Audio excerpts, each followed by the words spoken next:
Hello everyone, so these are called Cleavers. They're a #1 lymphatic herb available, okay? They grow in the wild.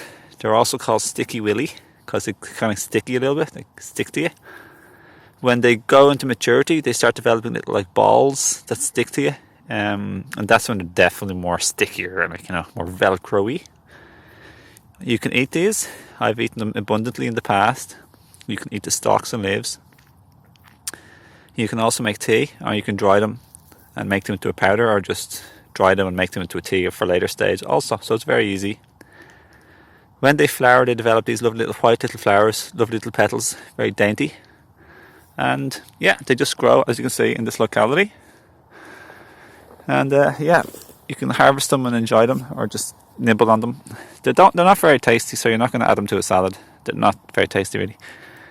And here's nettle, of course. Nettles are very famous too. But nettles are all wild greens are abundant in rich, fertile soil. And they have very strong genetics because they survive for the fittest.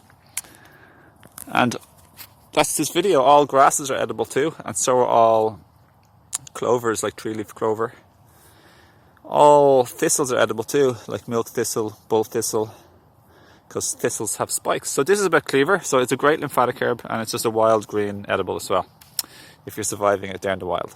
So enjoy Mother Nature, everyone. Get out there and breathe the fresh air, and love the gifts that nature have to offer.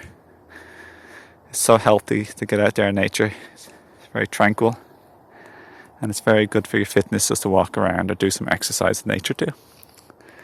Take care, everyone. Lots of love. Have a beautiful day. And thanks, Source, for this gift.